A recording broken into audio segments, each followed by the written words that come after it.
Hello friends, मेरा नाम है निखिल पांडे एंड आप देख रहे हैं पीसी नेटिव चैनल। आज हम बात करेंगे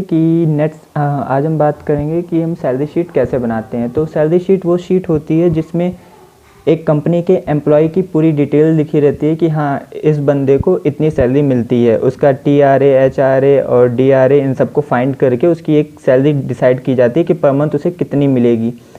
तो उसको हमें बनाना है। तो कैसे इसका फॉर्मेट होता है, कैसे बनाया जाता है, वो हम आज आपको दिखाएंगे। तो उस फॉर्मेट में सबसे पहले नेम पड़ता है, जिसमें हम नेम टाइप करते हैं। फर्स्ट हेडिंग जो होती है वो नेम की होती है। हमने यहाँ पे नेम टाइप कर दिया। एंड हाँ, आपने अभी तक मेरे चैनल को सब्सक्राइब नहीं किया तो सब्सक्राइब कर लीजिए एंड लाइक कर दीजिए। एंड जो चैनल वो सब्सक्राइब बटन के आगे जो बेल लगी है उस बेल आइकन को क्लिक कर दीजिए ताकि आप जब भी मैं वीडियो आए तो आपको नोटिफिकेशन मिल जाए। Thank you. उसके बाद हम यहाँ नेम के बाद हम बेसिक सैलरी लिख देते हैं। बेसिक सैलरी बेसिकली होती ये है कि जिस कंपनी ने आपको हायर किया है वो आपको बताती है कि आपकी इतनी सैलरी है, उसे हम बेसिक सैलरी कहते हैं। मीन्स आपको जो पता चलती है कि आप 8,000 पे हायर हुए हो या 10,000 पे हायर हुए हो, तो वो आपकी बेसिक सैलरी कहलाई जाती है। उसके बाद उसमें बाकी सारे टैक्सेस इंक्लूड करके और कुछ टैक्सेस माइनस करके ही आपको सैलरी दी जाती है। तो उसके बाद हो जाता वो बेसिक सैलरी के बाद हेडिंग डाल देते हैं TRA, जो ट्रैवलेंस अलाउंस होता है। जब आप कंपनी के काम से कहीं बाहर ट्रैवल करते हो, कन्वेंस लगता है, कुछ भी लगता है, तो वो सारा ट्रैवलेंस अलाउंस के अंदर आपको कंपनी देती है। फिर आता है HRA, जो होता है हाउस रेंट अलाउंस। आप किसी हाउस में रहते हो, रेंट पे रहते हो, तो उसके लिए आपको कंपनी पैसा देती है। फिर उसके बाद आता है DRA अलाउंस। DRA होता है डियरनेस अलाउंस। इसका काम ये रहता है, बेसिकली ये हेल्थ के रिलेटेड रहती है, इसे मेडिकल अलाउंस भी कहते हैं। आप कभी बीमार पड़ते हो तो उसके लिए भी कंपनी खर्चा उठाती है, तो ये आपको हर मंथ मिलता रहता है आपके सैलरी के साथ में ही। उसके बाद हम ग्रॉस सैलरी लिख देते हैं हेडिंग। ग्रॉस सैलरी बेसिकली होती ये है कि जिसमें कोई डिडक्शन ना हो। मतलब अभी तक आपकी बेसिक सैलरी से लेके आपका TRA, DRA, HRA इन सबको जब सम निकाला जाता है तो उसे ग्रॉस सैलरी कहते हैं। मतलब इन सारी चीज़ों का सम, उसे ग्रॉस सैलरी कहा जाता है। जिसमें कोई डिडक्शन ना हो, जिसमें कोई कटौती ना हो, उसे ग्रॉस सैलरी कहते हैं। उसके बाद आ जाता है PF होता है प्रोविडेंट फंड। ये जब आप रिटायर हो जाते हैं तो उसके बाद आपको जो पैसा मिलता है उसे प्रोविडेंट फंड कहा जाता है। ये बेसिकली रिटायर हो जाएं या जब आप जॉब छोड़ देते हैं तो उसके बाद भी आपको मिलता है। कंपनी खुद ही डिसाइड करती है सारे परसेंटेजेस कि आपको PF कितना मिलना है, HRA कितना मिलना है, DRA कितना मिलना है और TRA कितना मिलना है। उसके बाद हमारा नेट सैलरी आ जाता है। नेट सैलरी बेसिकली यूज़ किया जाता है कि आप जो डिडक्शन के बाद मतलब आपके हाथ में जो पैसा आएगा उसे नेट सैलरी कहा जाता है। फिर पोस्ट होती है। पोस्ट में आप कौन सी पोस्ट पे हैं, मैनेजर हैं, क्लर्क हैं, क्या हैं आप, उसको डिसाइड कर दिया जाता है। बस बाकी अभी मैं इसको पूरा डिज़ाइन कर दे रहा हूँ ताकि पेज फॉर्मेट देखने में अच्छा लगे। तो मैंने यहाँ पे पूरा डिज़ाइन कर दिया है। कलर भी कर दे रहे हैं, थोड़ा बोल्ड कर दे रहे हैं, कलर कर दे रहे हैं ताकि देखने में अच्छा लगे, एक फॉर्मेट अच्छा सा बन जाए। बेसिकली एक्सेल में फॉर्मेट जितना नीट एंड क्लीन दिखता है उतना ज़्यादा बेटर इम्पैक्ट करता है और इतना ज़्यादा बेटर लगता है देखने में भी। बोरिंग नहीं लगता ज़्यादातर देखने में। देख लीजिए जैसे बेटर लग रहा है पहले से। अब नेम में हम रेंडमली कोई भी नेम डाल देते हैं, किसी पर्सन का नेम इंक्लूड नहीं करेंगे। तो ABCD में से मैं कुछ भी ऐसी टाइप कर दे रहा हूँ। तो A, B एंड C बस। बेसिक सैलरी हम डाल दे रहे हैं जो बोल के कंपनी आपको हायर करती है कि आप इतने हज़ार में हमारी कंपनी में काम करेंगे, तो वो हम बेसिक सैलरी रेंडमली कुछ भी डाल दे रहे हैं। जैसे मैं डाल देता हूँ 10,000 एंड फिर डाल देता हूँ 15,000, फिर डाल देता हूँ 8,000 बस।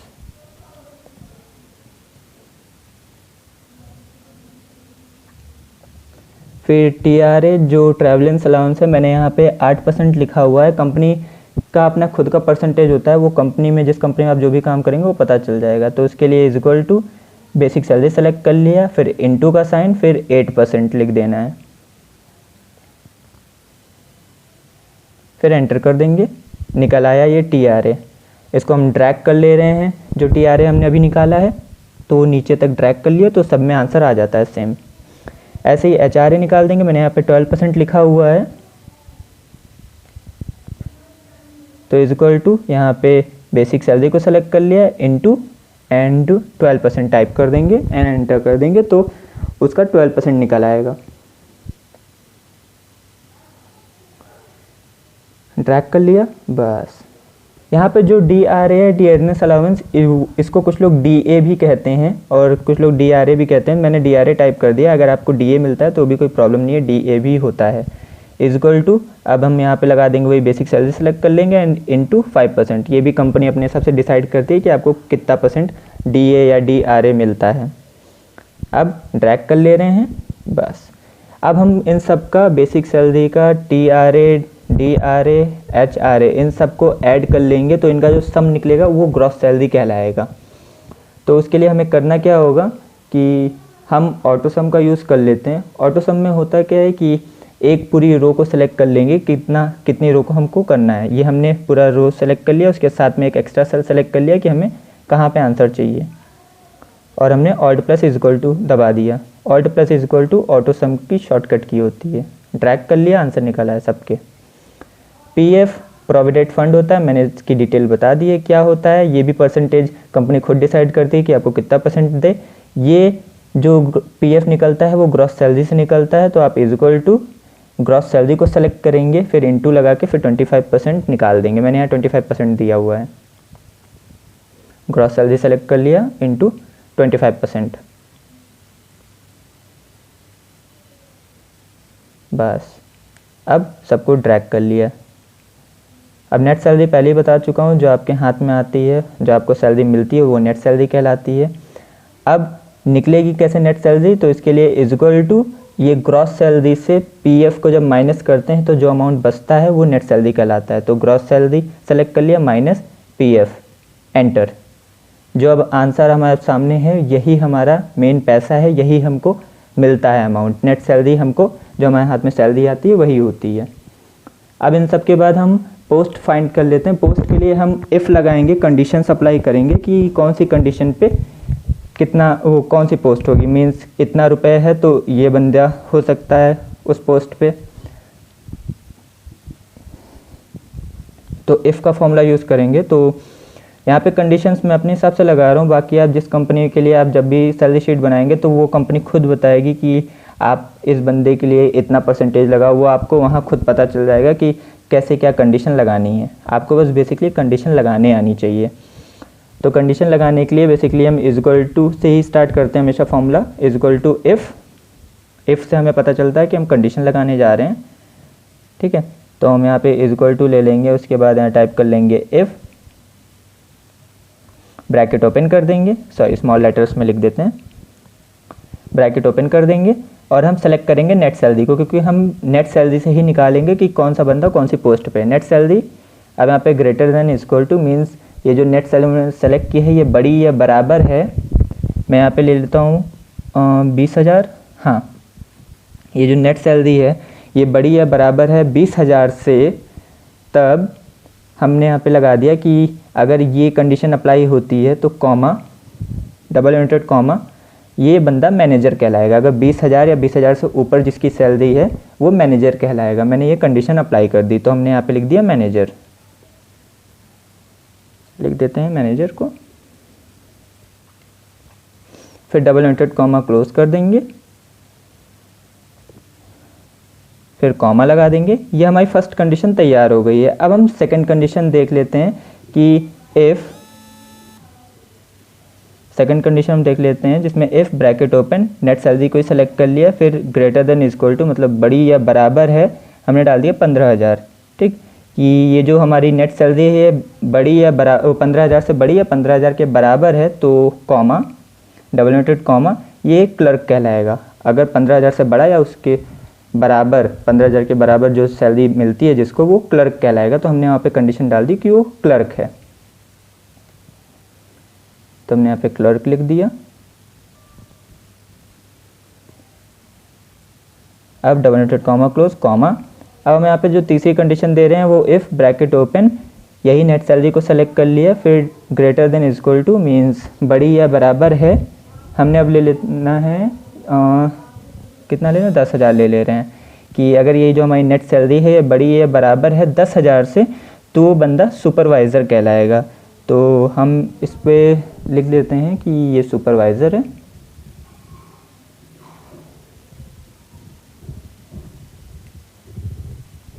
अब डबल इन्वर्टेड कॉमा से क्लोज कर ले रहे हैं एंड फिर कॉमा। हमारे यहाँ 3 कंडीशन तैयार हो गई। हम एक लास्ट वन कंडीशन दे रहे हैं कि इफ़, अगर, फिर ब्रैकेट ओपन कर दे रहे हैं, फिर नेट सैलरी को सेलेक्ट कर लेंगे, सेलेक्ट कर ले रहे हैं नेट सैलरी को। हाँ, ये बड़ी या बराबर है, मतलब greater than and equal to, ये जो नेट सैलरी हमने सेलेक्ट की है बड़ी या बराबर है 5000 से, मतलब 5000 से बड़ी या 5000 के बराबर है तो वो प्यून कहलाएगा। तो हमने यहाँ पे 4 कंडीशन ले ली हैं, तो मैं 4 ब्रैकेट क्लोज करूँगा। मैंने 1, 2 एंड 3 और 4, यहाँ 4 ब्रैकेट लगे हैं तो हम 4 ब्रैकेट क्लोज कर देंगे। एंटर कर देना है। देख लीजिए 5000 से बड़ी 5000 के बराबर थी तो ये प्यून हो गया है। नीचे 10,000 से बड़ी 10,000 के बराबर है तो सुपरवाइज़र हो गया। अभी मैं मैनेजर और क्लर्क वाला भी दिखा दे रहा हूँ, तो मैं 2 और एग्जांपल दे रहा हूँ, डी और ई का एग्जांपल दे रहा हूँ ताकि आपको पता चल जाए कि हाँ कंडीशन बराबर लगी है कि नहीं लगी है। तो ये डी कैपिटल में लिख देते हैं, डी को, डी एंड ई।